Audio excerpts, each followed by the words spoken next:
As you know, support to civil authority in emergency situations is one of our core functions as UPDF.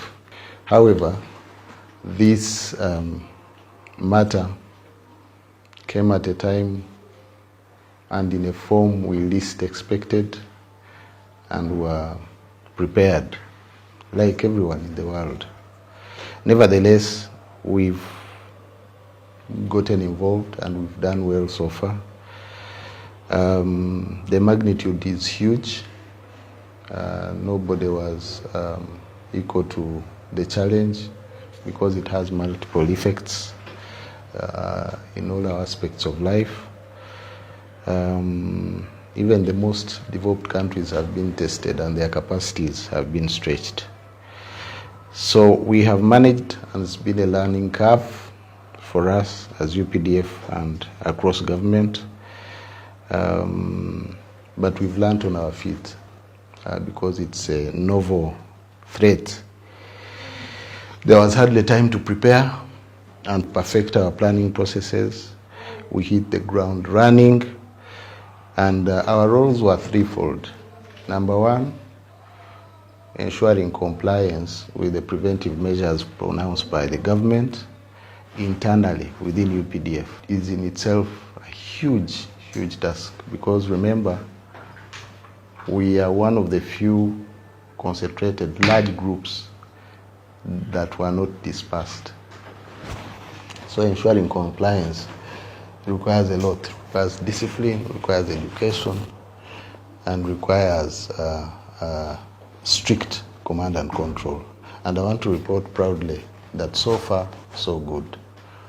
We have not had a case in the UPDF internally at all. And that, I think, is commendable. We hope we remain so.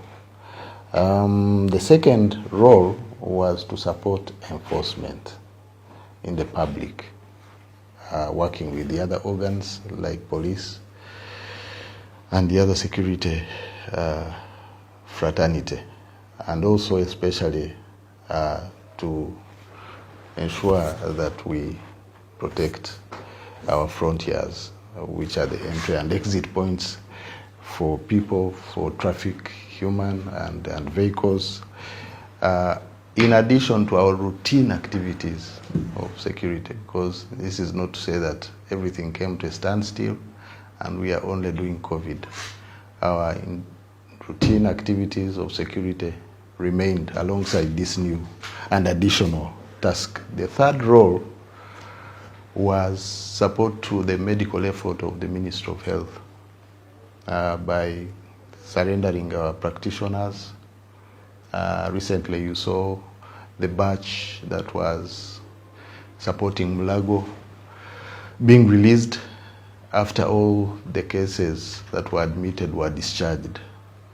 We've done the same in Entebbe. We've done the same in our local areas in the districts, supporting the district health officials who are the lead in this matter. So those are the three things we have been involved in: stretching, taxing, but nevertheless we've managed and we've learned lessons which are good for the future. We have also been handling other challenges. It's been a trying and stretching moment for us. Like the President said the other day, there was the issue of the increasing water levels on Lake Victoria and the attendant movement of vegetation, which at one time threatened the dam. And we had to marshal a cross-government effort, including Ministry of Works, Ministry of Energy, and others, to harvest that vegetation which had threatened to harm the turbines, and we did it successfully. Before we could finish, another floating mass came, and we did the same. We scooped it out.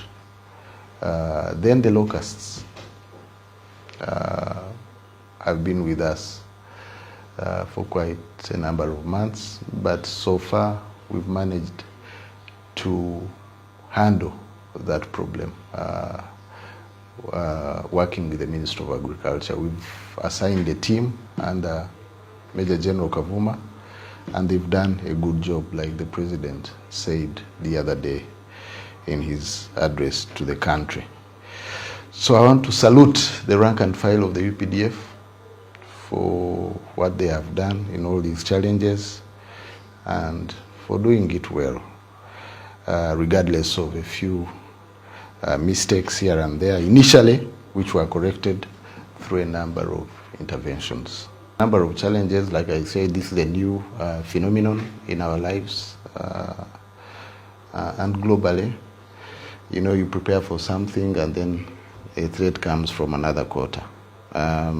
So it was quite a new and unanticipated phenomenon, emergency response issue. Capacity was also stretched.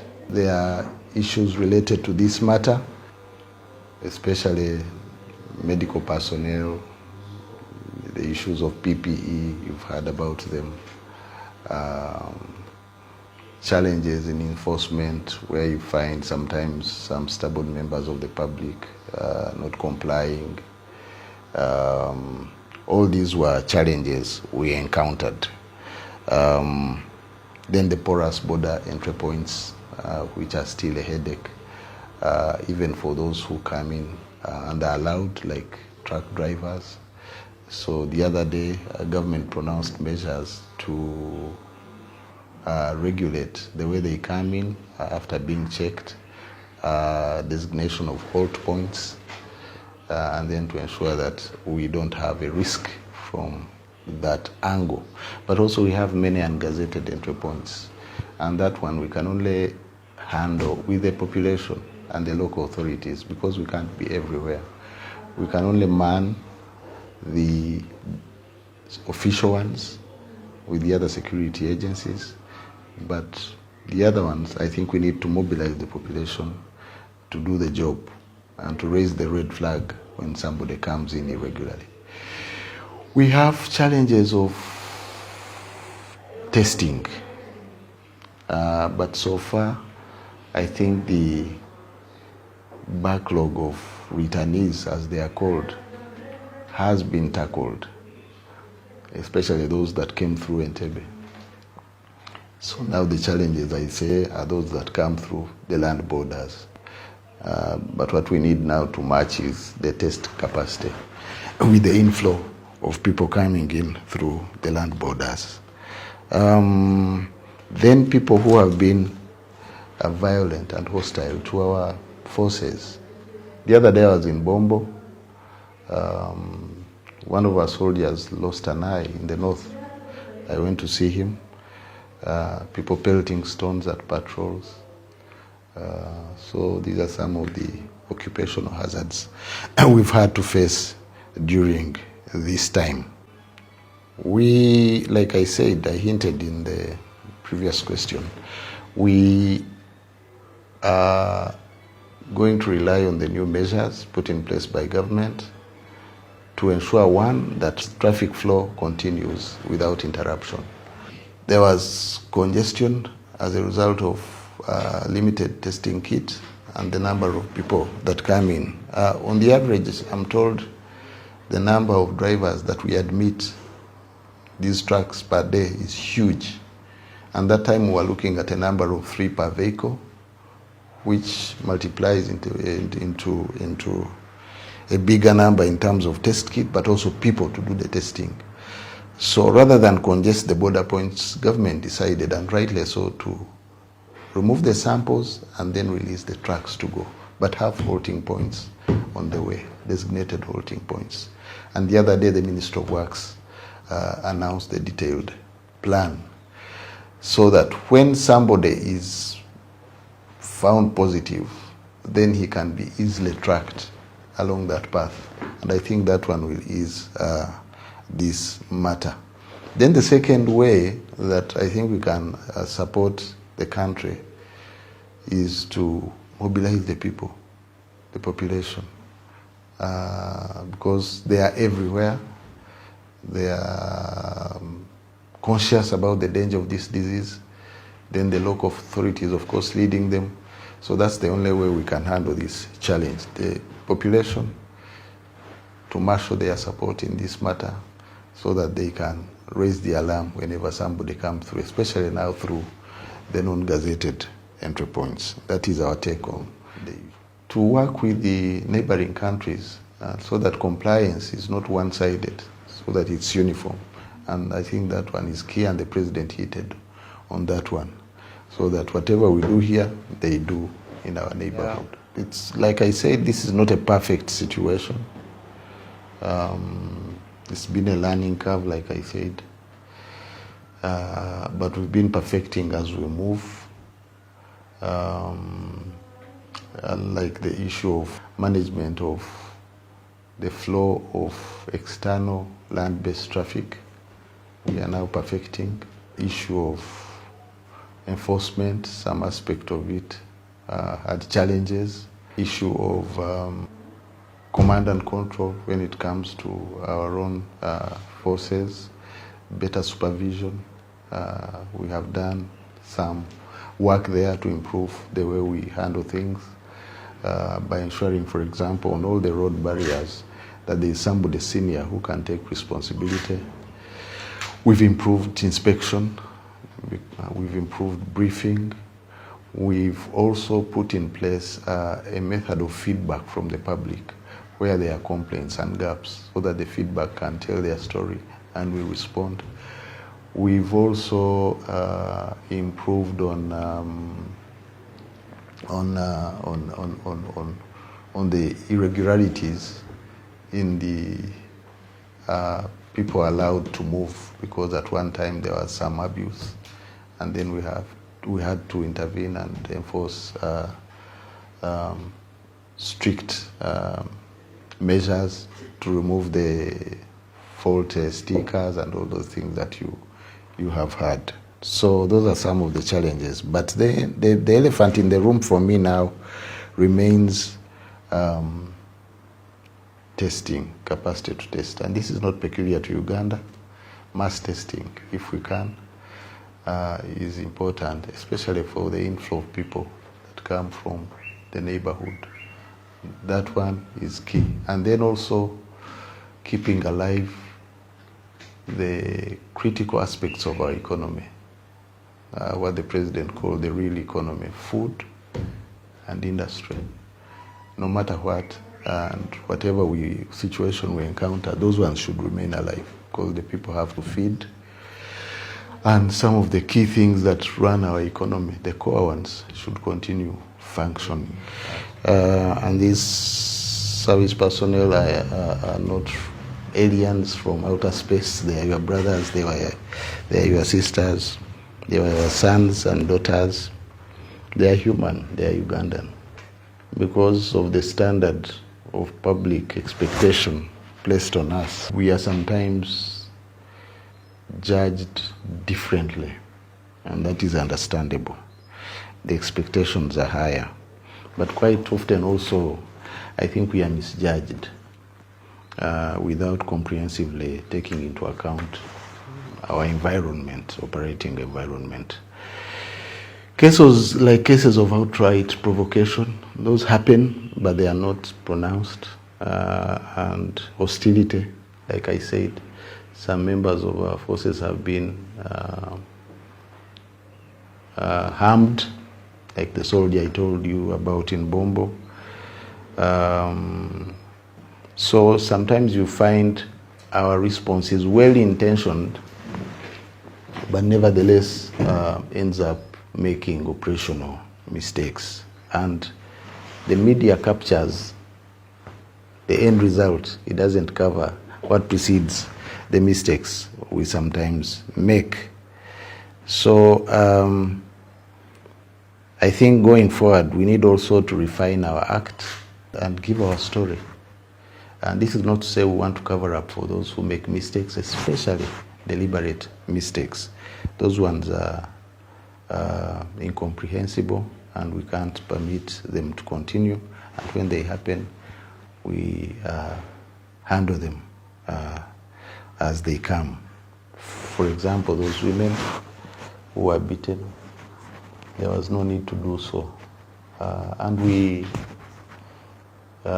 pronounce ourselves on that matter, and I think everybody was satisfied, including those victims of that incident.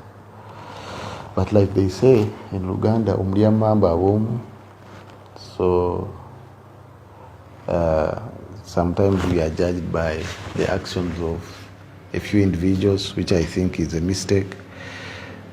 What matters most is to self-correct when mistakes occur, and this we did and will always do as our standard practice. Different perception and respect by the public for the UPDF and not so for the LDUs, and what you say is the susceptibility of the LDUs for violence. I want first of all maybe to recast that.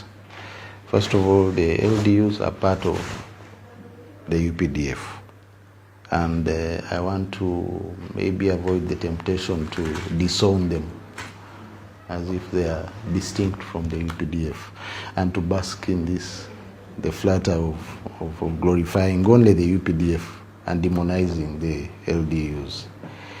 For clarity's sake, therefore, the LDUs are part of the UPDF. So if you are to judge us, you judge us together, whether you are giving us credit or you are blaming us. That is the starting point. That said, while some could have made mistakes, overall the LDUs have also done a commendable job. You remember when they were introduced in the midst of hate and crime, especially in the KMP area, the wisdom of the president was that there was need for a fast call because the population had become vulnerable. And we needed some quick, organic response within the community. And I want to say that largely they have done good in the purpose for which they were introduced. Violent crime has gone down, and that one is not usually amplified when we are talking about LDUs. So they've done a good job. At one time, factories were under assault. Every night they would attack even these foreigners and even locals that have industries. That one too stopped because the LDUs were deployed to guard those factories. So that is one aspect that is unsung that we need to talk about when we speak about LDUs.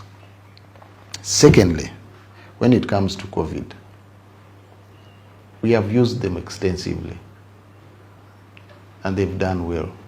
All these patrols you see, all these checkpoints you see, many of them are manned by LDUs and they've done well. The food distribution, it's done by the LDUs and they've done well. Unfortunately, we only pick a few things about them to amplify. So I want to say that the LDUs have done a good job, largely.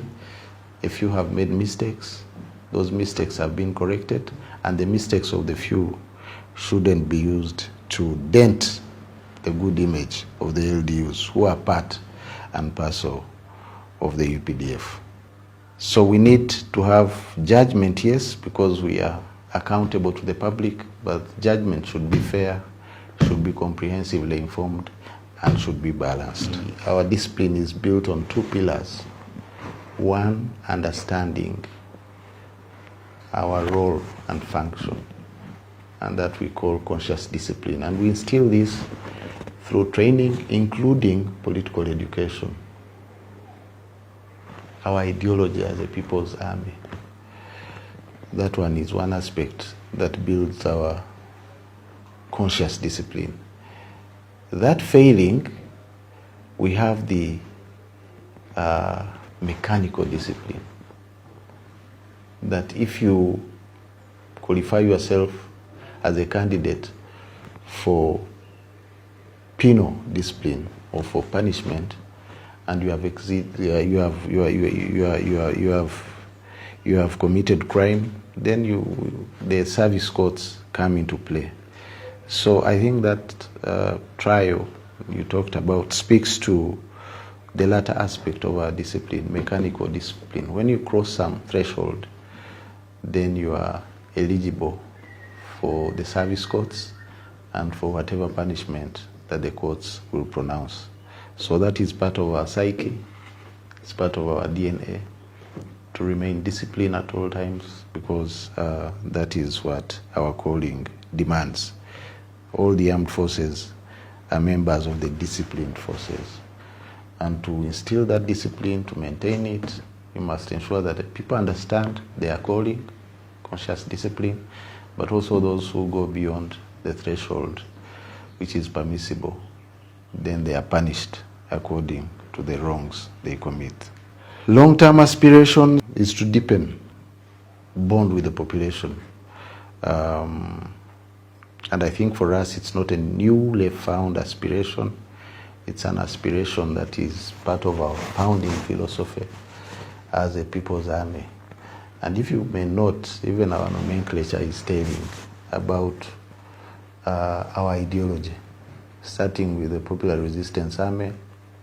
Popular is about people. Then later the NRA, national. The army must be national in character, and the nation is about people, primarily. Then, of course, lastly, after the promulgation of the constitution we have, we changed the name into the Uganda Peoples Defense Forces. And it's not just sloganeering. We live and walk the talk of our name, because our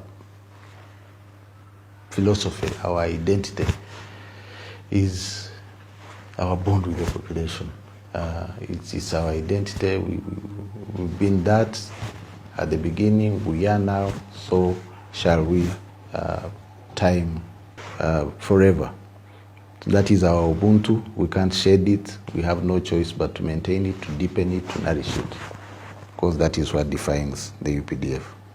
We are available for whatever cross-government effort the leadership determines, leadership meaning the executive, but also in this venture of the anti-COVID effort, the Ministry of Health. So if they deem our services required elsewhere, after discharging the duty at Mulago, we shall be available and we shall discuss with them about the details of our employment to support them. Our role in food distribution is distribution. Availability of food is through the OPM, Office of the Prime Minister. We have had hitches, but I think, like I said, it's a learning process. They are being corrected, especially the flow of food. And those issues are being tackled. Hopefully that exercise will go well. But I think it's been a good exercise this far. I don't have the statistics of the people that have got food and those that haven't.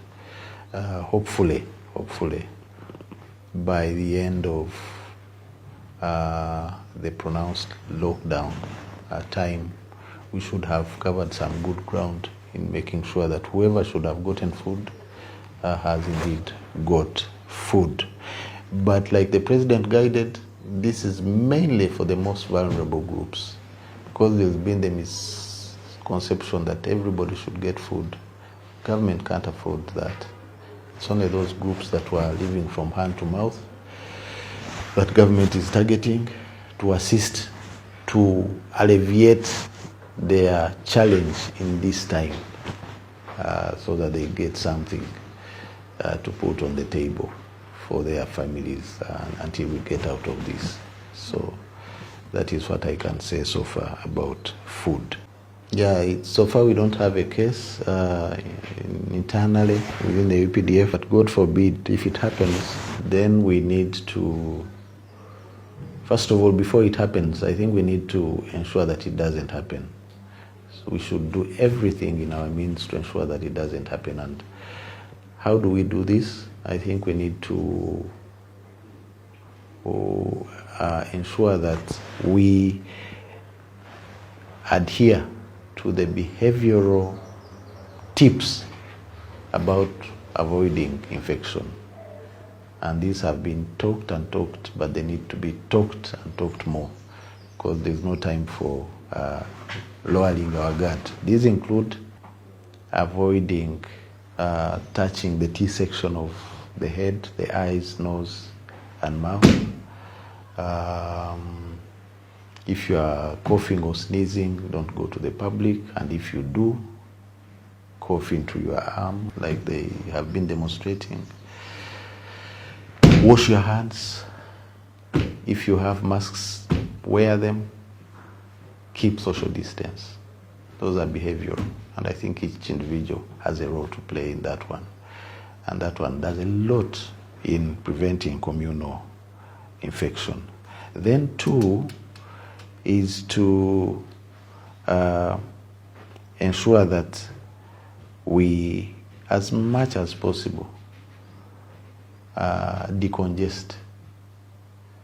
There are things we do routinely, which in this time have tried to do in a different way.